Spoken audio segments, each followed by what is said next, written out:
Hello, and welcome back to my corner of the internet. This is Talk Therapy, my podcast that is not a podcast, episode 4 or 5, and I'm not gonna say what we've said thus far, but you guys get it. Today's video is something totally out of left field, but it is July 4th. Happy 4th of July. Also why I have blue lipstick. People clicking on this who don't know me are gonna think I'm a fucking weirdo, based by me looking like this and the topic of today's video. They're gonna be like, yeah, she's a fucking psycho, lock her up. Listen, there's many sides to me, and I definitely have my little spiritual side. Happy 4th of July. Today is July 4th. My point of saying today is July 4th is, so obviously in many different cultures, we believe in many different things, and over in, like Asia, I am half Asian. You would expect me to be able to properly name a place, but I live in America and I couldn't even name half the places here. Welcome to my channel. I ramble a lot. Anyways, Asia, there is a belief, and I think I could be wrong, so don't like hold me to it. I believe the idea came from Malaysia specifically and then was adopted or something like that. I could have my facts wrong. The belief is that during a part of July, it is called the, oh frick, I know July 1st is considered, it's what's called the ghost day, but from July 1st to July 15th, in many Asian cultures, they believe that the gates to the afterworld are open. And many wandering spirits are out and about. And it wasn't even a thing in the back of my brain that, oh my god, it's July. Just randomly today I woke up and the entire world felt different. The house feels heavy for some reason. I haven't done anything lately, haven't went on any paranormal investigations, haven't went on any ghost hunts, haven't went looking for anything, haven't even touched any of my stuff, like not even an incense, not even a crystal, like have not touched anything in quite some time, to be honest with you. Maybe that's the universe saying, girl, you need to come back, we're missing you. No. It feels a little different, so I'm gonna ride that wave, and we're here to talk about, specifically in this video, we're here to talk about my experiences with psychics and people who I have many words in my brain, but I'm trying to be the least offensive I can. These days, everybody's offended over everything. That's going to be a podcast episode, I swear. People are offended by everything. You can call them a proper name that 90% of people would prefer to go as, but you say it and 10% people are going to be like, we don't use that term. We want to be called this. We're just going to roll with psychic. Spiritual people, because I definitely have some stories. And note real quick before we get into these stories, anybody who's clicking on this, I'm hoping you're like-minded in the way that you believe in the spiritual world and psychics, mediums, thus force, whatever. Anybody else feel like there has been a shift in like the world? Like there has been, and it's not something you can see, it's something you feel. Over probably the last, I would say, 10 years, I feel like there's just been this, like, big shift. Like, I don't know how to explain it other than maybe try to be in my brain for a second and imagine if you've ever seen the movie Halloween Town, when they're in Halloween Town and everybody is like not covering themselves up, right? Like they're witches, they're this, they're that, and they're not hiding it, right? That's how the world used to feel 10 years ago. I could walk into Walmart and somehow end up in a conversation with somebody who was a witch or a psychic or whatever, and we would just talk like we weren't in the middle of Walmart. Versus now, girl, if they out there, they ain't telling, like, it just doesn't happen like that. And I don't know, I'd really like to hear other people's thoughts and opinions on this. Like, I just feel like the spiritual world, the people that are, I know I just brushed it to the front and just to flick it back. The people that are into stuff like this, either we're hiding or we're just not, like, we don't have, maybe the world used to be more accepting. Anyways, enough rambling. So we're gonna take it pretty far back. I don't remember a year, and I also don't remember my age, neither of which are really important. So one year for Halloween, in the town that part of my family grew up in, it's a very small town, and it's very haunted.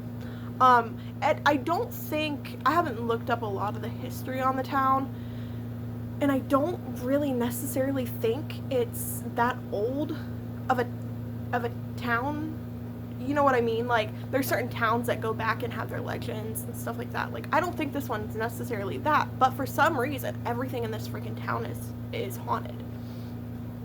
There is a bookstore downtown that has been on several different, like, ghost hunting shows, on, like, A&E and, like, all kinds of channels. Like, this town just is haunted left and right. So for Halloween, the town did a ghost walk, what was called a ghost walk. It is where a individual from the historical center or historical department of the town, that building is downtown, one of the members and one of the staff would walk you. It would start at so-and-so time at this place downtown. You would meet up with your guide, and he would walk you around the town. You'd go into specific haunted buildings. They'd tell you all the stories of, like, you know, different happenings and all this kind of stuff. And as you walk through the town and learn more about it, you can also ask questions, talk with them, whatever, right? Okay. I did this ghost walk with a couple members of my family, and the guy who did it, not only is he, you know, a historical member and has his history knowledge, he is actually also very spiritual, which, I mean, it's a ghost walk, so you would hope they believe in what they're telling you, but working at the historical society or historical center you don't have to believe in it. So we were lucky that we got a guide that believed in, you know, in ghosts and knew all the history. Anyways, we are walking, and we went into that library, and we talked about the little boy that was there, and we talked about the portal to literal hell that was in the basement, and, like, all kinds of stuff. And I want to say towards the end, we're wrapping it up, I'm taking photos on a little digital camera that I used to have. I still have, but I don't use it. And I don't remember what I said. I don't even know if it was said to him or if I was talking to a family member. I must have said something. And he looks at me and he goes, "You're a witch." And I said, "Huh?" Now, granted, my costume for the year was ironically a witch costume. But it wasn't a costumed walk. I was in jeans and a t-shirt. So I'm like, the fuck? What? And he's like, I just know. And I'm like, okay, this man's playing with me. Like, he thinks it's funny. It's a joke. And he's like, he starts telling me all this stuff about the lineage of my family, which I did not know, so he could be like completely pulling this out of his ass, right? But he's like, yeah, your great great great grandmother was, you know, she was a leader of so and so, and you know, this clan or whatever was like, different members of your family have like always kept their roots in it, and like you also have that in your blood. Excuse me, what? And then he looks at me in my eyes and he's like, you even have the eyes of a witch. And I'm like, I don't know whether to be offended right now, or I don't know, I'm feeling some type of way. And I go, sir, I don't know about that. I was like, because honestly, I'm Native American and Asian, like, because he's talking about these clans and where they originated from, and I was like, that makes no sense. Because, like, how are you going to tell me that my family participated in a clan that came from Ireland when I am not Irish, right? Like, I have my DNA. I don't know my whole family background, but I have my DNA. It's been tested for a long time. I don't remember if at that time, because I was a teenager when this happened, I don't remember if that time I had my results or if they came later into my life. But I'd always known I was Native American, because my mom, I mean, it's on both sides, but my mom was like the bigger percentage, and she really kept that in our family. She really wanted us to know our roots and our background. So I'm like, I'm Native American, like, that can't be. And he's like, it doesn't matter what race you are, it matters what connections your ancestors have made. And also, there's a belief in Native American culture that if you have green eyes, you're of power. He's like, you're just literally proving my statement. And this was weird, okay? Because that was the first time in my life that somebody had called me out and been like, oh, you're a witch. And I didn't know what to think of it. Because let me be fully honest and transparent. At that time, I was heavily dabbling. I know, as a teenager, maybe I shouldn't have been doing it. I don't care, grill me, I don't care. I was heavily dabbling in many forms of craft. And all light, love, positivity over here.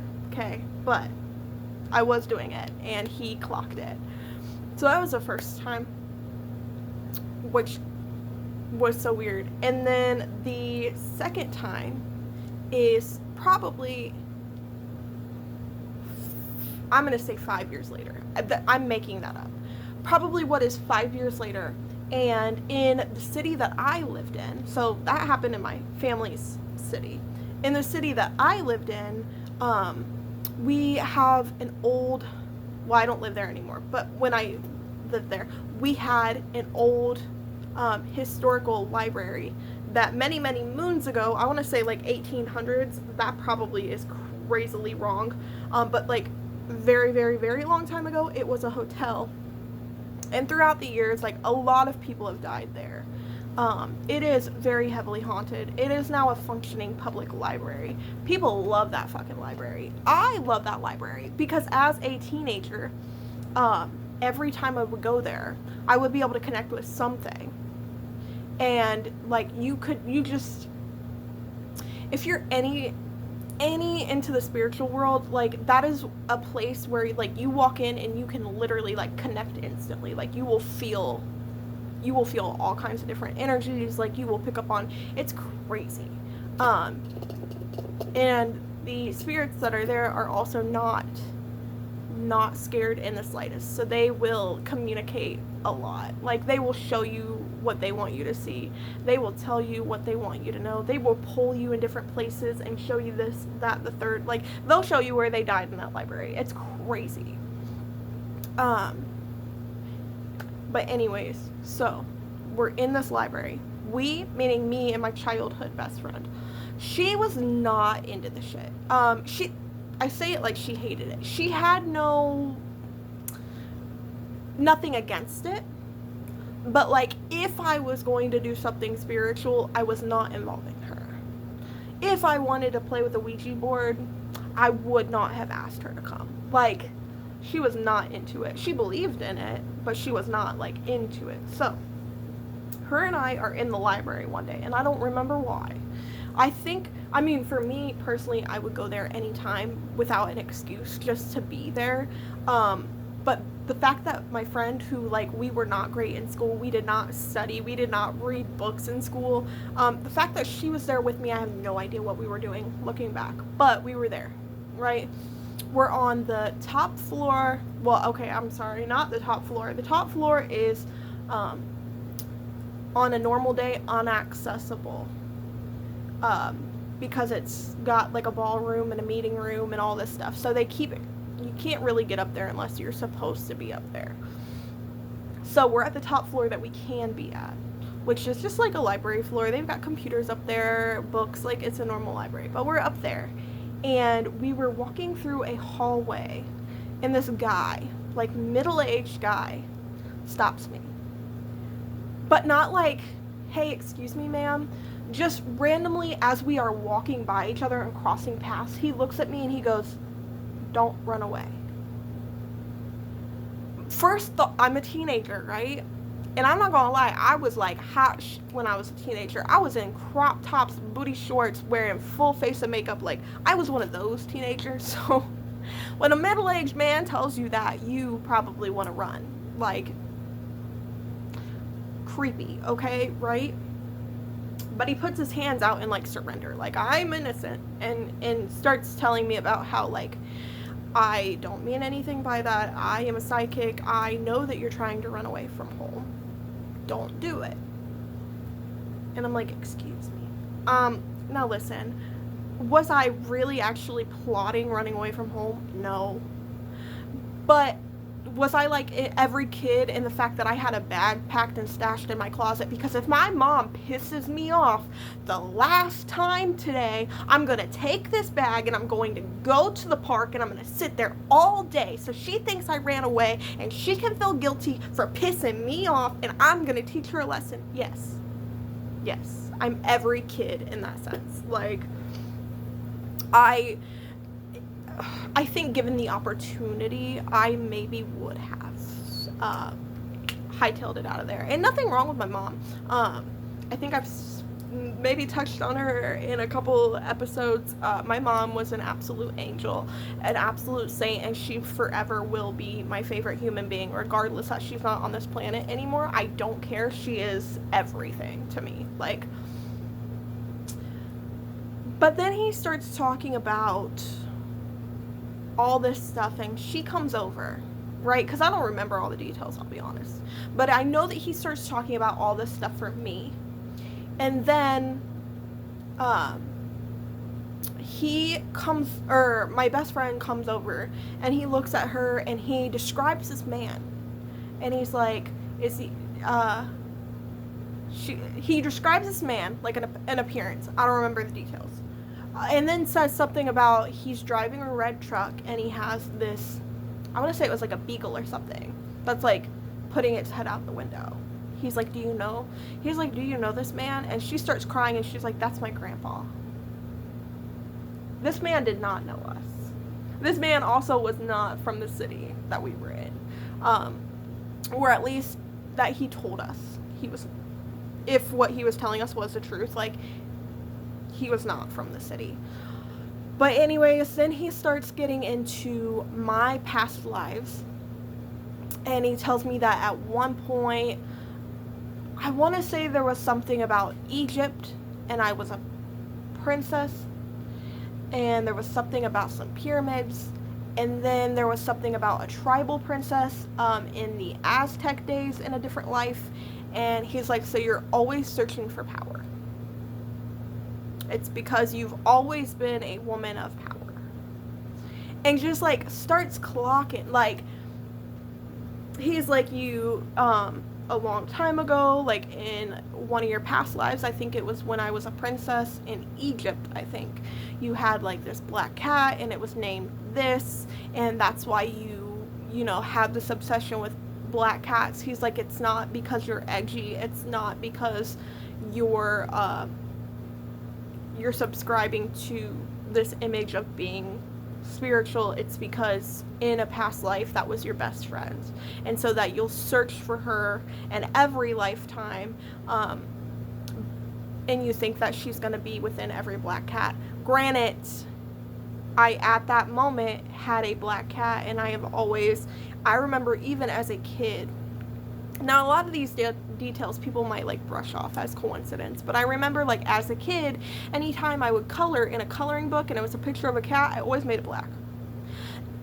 Anytime my family wanted to go get kittens and let us try having an animal to take care of, I always wanted, first of all, it was always a cat. I always wanted a cat. I never wanted a dog, never wanted whatever. I just always wanted cats. But I would always go in hopes that there's a black cat, right? Because we would go, back then, we had, like, the newspaper or whatever, and you would find people who have, like, free kittens, and then you call them, and then you go to their house. And I would always hope that there's a black kitten in this listing, or in this whatever. So there was just a lot of little small details that, like, really lined up. But at the end of this conversation, I remember that he told us both, he's like, you're gonna have a dream tonight. He's like, be prepared. Every episode my camera is just moving. Be prepared. Keep a notebook and a pen by your bed tonight. This dream is really, really, really, really important. He's like, you might not necessarily understand it, but you're gonna need it. So we went home at the end of the day. We both went to sleep. Next morning we text each other. Did you have any crazy dreams last night? And she's like, yeah. And I'm like, also, yeah. So we exchanged, like, our dreams or whatever, and I don't remember hers, but I remember mine to a T. And it's, I am holding the handles of a shopping cart in Walmart, and I am going down through the baby clothes aisle, and I am looking at baby clothes, and we are buying baby clothes. And then I see this man who at the time looked exactly like somebody I had a long distance relationship with, who I swore to God I was going to marry. And we had talked about, like, after we get married, like, we're going to have this kid, and, like, I get to name her, and I picked this name, and I still, to this day, I am 26, and I still, to this day, have the same name, and when I have a child, I am naming her that, regardless of the fact that him and I don't talk anymore. That's still my baby name. Anyways. So it's him, and we had this baby together, or I'm pregnant, I guess, and we're shopping for baby clothes. And then all of a sudden, out of nowhere, the scenario switches, and it's not a segue, it's a sudden switch into the fact that we're still in Walmart, but he's gone, and there's nothing in my cart anymore, and I'm back in the aquarium section, because at this time, this was like 15 years ago, Walmart had aquariums where you could go buy fish. Does anybody remember that?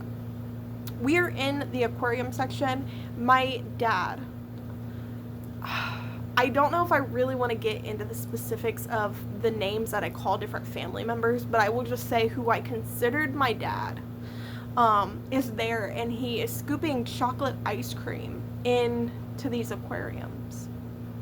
And I see him, and I see the chocolate ice cream, and I don't remember any more details. I think I just wake up. The fact that this dream was so vivid. Now, did I have some crazy dream that told me my future? No. But I will say, now being 26 and looking back, the connections I have made to that dream are fucking nuts. Because first of all, and I'm gonna start wrapping this up, but I would like to make the most important connection that's the most important to me to this dream. He said it was going to be very important and that you needed to know. There was something in these dreams that you needed to know. Why do I feel like I'm going to cry? So, when I was 17, I'll get it together. When I was 17, my dad passed away. He had been battling leukemia since I was like 14, 15. He had been cleared like 3 times. He was in the clear when he went and got a transfusion, just because they were monitoring, as a recovering leukemia patient, they were really heavily like monitoring you know, levels and shit in his blood.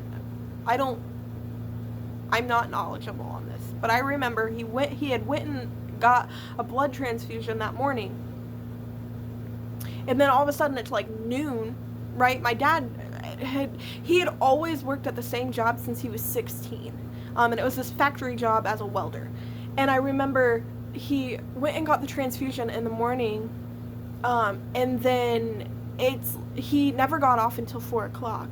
And all of a sudden at noon, I'm sleeping on the couch and I get woken up to what sounds like somebody's trying to break into the house. And my mom, who's sitting on the chair, she's like, that's I think your dad's home early.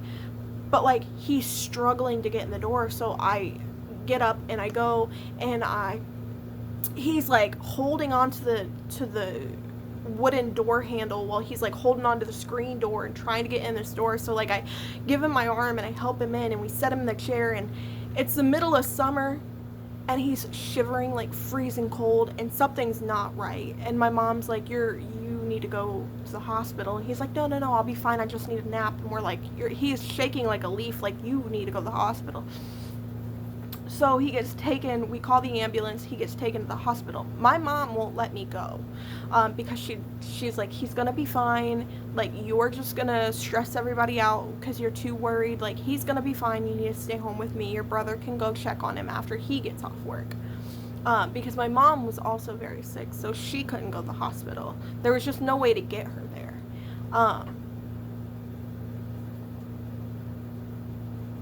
I don't know if you guys heard that, but that's just like, okay. Anyways, and so he gets taken to the hospital, and my mom is so dead set on everything's gonna be fine that when my aunt comes over, I think she came over for moral support because of everything that was happening, but when my aunt comes over, my mom's like, here's money, we need snacks in this house for when your dad comes home. When your dad gets out of the hospital, he's gonna want all the snack cakes in the world. He was a big fan of snack cakes and sweets and ice cream. Go buy it and bring it home so that when he comes home, he'll have it. We go to the Walmart. We go to the Walmart and we buy all of his favorites, all these snack cakes. As we're in the line to check out at Walmart,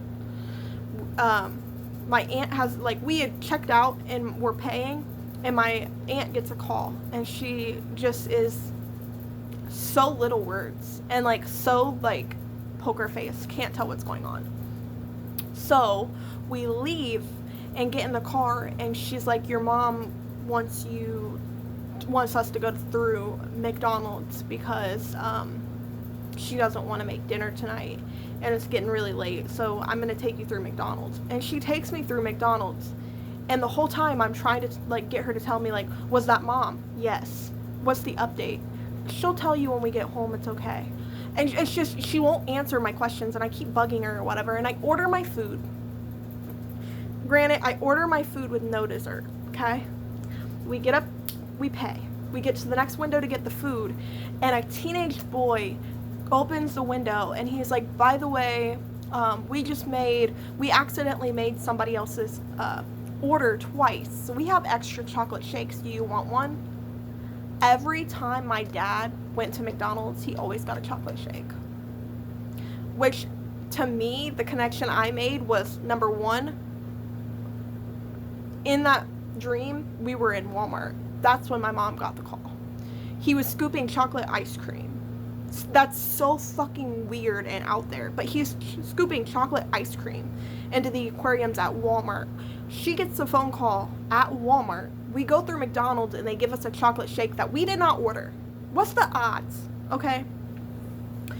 We get the food. I'm like, yes, I'll take that shake. I'm going to drink it for my dad, and I'm going to think about my dad. We get home, and I kid you, as we are pulling up to the curb in front of my house, my best friend as a child, like my childhood best friend, texts me and goes, I'm so sorry to hear about your dad. And I said, what? And she's like, oh, you didn't know, they didn't tell you? And I said, no, nobody told me anything. That was how I found out that my dad had passed that night. Because my aunt wouldn't tell me. She wanted me to wait till I get home. so that my mom could have the conversation with me. And then my best friend texted me that my dad died. But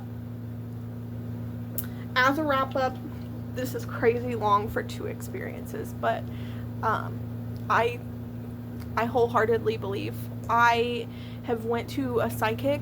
I have willingly went and paid a psychic many times, because even my mom believed in that. She got her palm read when she was in her like 20s or 30s, and that's a whole nother video I think I want to get into, but like we've always believed in my house of stuff like that. So if you think I'm insane now, that's okay. You can just leave the channel. But if you also are spiritual and you've enjoyed this, my next couple episodes, I believe, are going to be things to do with spirituality and ghosts and stuff. So if you would like to stick around, subscribe. It would be great. But that's all we got for today's episode of Talk Therapy. This was a weird one. Can we even call this Talk Therapy? But I am gonna yeah. Anyways, I'll see you guys in the next episode.